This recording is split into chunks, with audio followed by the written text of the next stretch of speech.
আসসালামু আলাইকুম। হ্যালো সবাইকে, আমি ফয়জিয়া চৌধুরী নতুন আরেকটি ব্লগে জানাই স্বাগতম।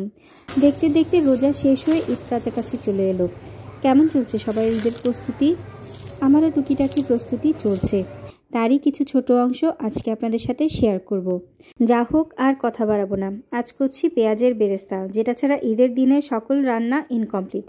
তাই ঈদের দিন যাতে বাড়তি ঝামেলা না হয়, তাই বেরেস্তাটা চাইলে আগেই বানিয়ে রাখতে পারেন।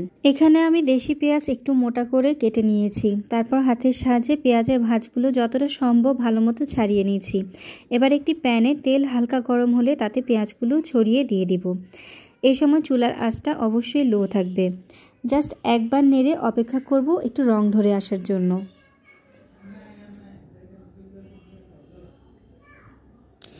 যখন পেঁয়াজের রং ধরে আসবে, এবার পেঁয়াজগুলো বারবার করে নাড়াচাড়া করে দিতে হবে, যেন সব অংশগুলোতেই সমানভাবে ভাজা হয়। নাড়তে নাড়তে দেখবেন এক সময় মোটামুটি সবগুলো পেঁয়াজই ভাজা হয়ে গেলেও কিছু কিছু অংশ সাদা রয়ে গেছে। এরকম পর্যায়ে মূলত পেঁয়াজগুলো তুলে নিতে হবে, কারণ পেঁয়াজ তোলার পরেও রং আরও গাঢ় হবে এবং সাদা যে অংশগুলো দেখা যাচ্ছে সেগুলোতেও সুন্দর রং চলে আসবে। আমরা মেয়েরা সারা বছরই তো রান্নাঘরে কাজ সামলাই। ঈদের দিনটা যাতে একটু রিল্যাক্স থাকতে পারি, তাই আগে থেকেই যদি টুকটাক কাজ গুছানো থাকে, তাহলে ঈদের দিনে প্রিপারেশনটা একটু সহজ হয়ে যায়। আপনারা কে কী প্রিপারেশন নিচ্ছেন জানাতে ভুলবেন না।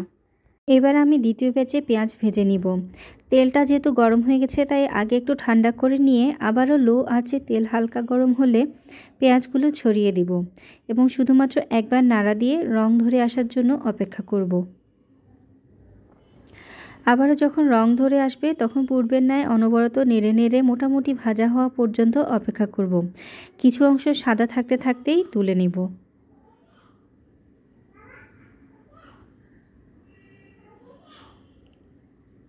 আমার পেঁয়াজ বেরেস্তাগুলো কেমন মুচমুচে হয়েছে, শব্দটা শুনলেই নিশ্চয়ই বুঝতে পারবেন। এবার একটি পরিষ্কার শুকনো কাচের জারে বেরেস্তাগুলো সংরক্ষণ করতে হবে। বাইরেও ভালো থাকবে, তবে আমি ফ্রিজের নর্মাল চেম্বারে রেখেছি। আশা করছি ভিডিওটি আপনাদের উপকারে আসবে। ভালো লাগলে লাইক, শেয়ার এবং কমেন্ট করে সাথে থাকার অনুরোধ থাকলো। ধন্যবাদ।